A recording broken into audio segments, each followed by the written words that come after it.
Welcome back to the Drive-In Exploitation Challenge. This is day 7, and I got in 2 films. First up, I got into this Critters box set from Scream Factory, Shout Factory, and watched the first film, which is Critters.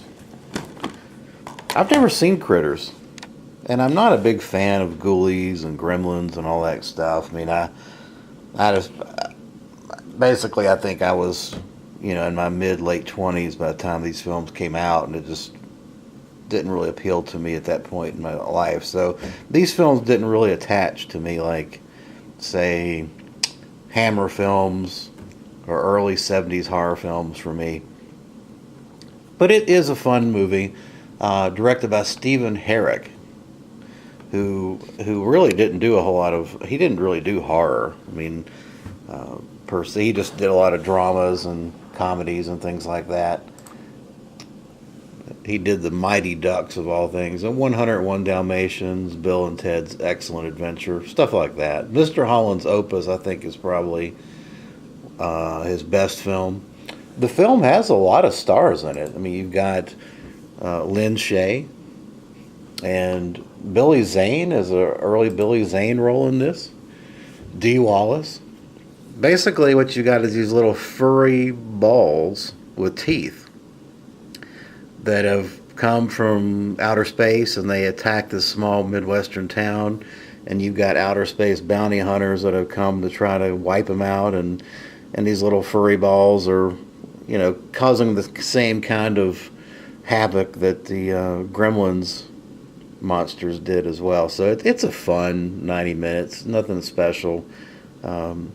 I give it a 7.5 out of 10. Certainly the first film is the best of the 4. I'm going to talk about the others in an upcoming video.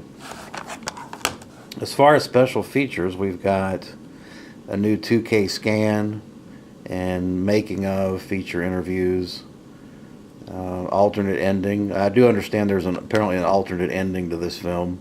The film was budgeted, or they spent about $2 million, and they made about $13 million, so I can see why they came out of the gate with 3 other films. But the films are spaced about a couple years apart, interestingly enough. They went on into the early 90s. Next up is a Code Red title, and that is Steel Arena. Now, Steel Arena is basically a roller derby of car crashes. It stars a lot of stuntmen that are playing themselves. Mark Lester directed it. Now, Mark Lester is an interesting character because he went on to direct some really great movies. Commando, Firestarter, Class of 1984, Showdown in Little Tokyo. So he did a Class of 1999. He did a lot of good stuff. Armed and Dangerous, which is not a very funny comedy, but everything with John Candy is always good to some extent. Steel Arena, a guy named Dusty Russell plays himself. He plays a guy that's finally finds his calling in smashing up and doing stunts with cars in a small, Midwestern town. It's an aimless plot, to be honest with you, and there's a lot of stunts that are fairly routine, I think, but it's an interesting film, one-time watch. As far as special features, we do have an audio commentary with Mark Lester, which I'm interested in hearing about, and then an on-camera interview with the director, Mark Lester. So it'll be interesting. This is his first film, so it'll be interesting to get his perspective now on Steel Arena. I definitely can recommend this if you like kind of drive-in action films from the early 70s. This was 1973. All right, well, that's going to do it for day 7. Appreciate you watching.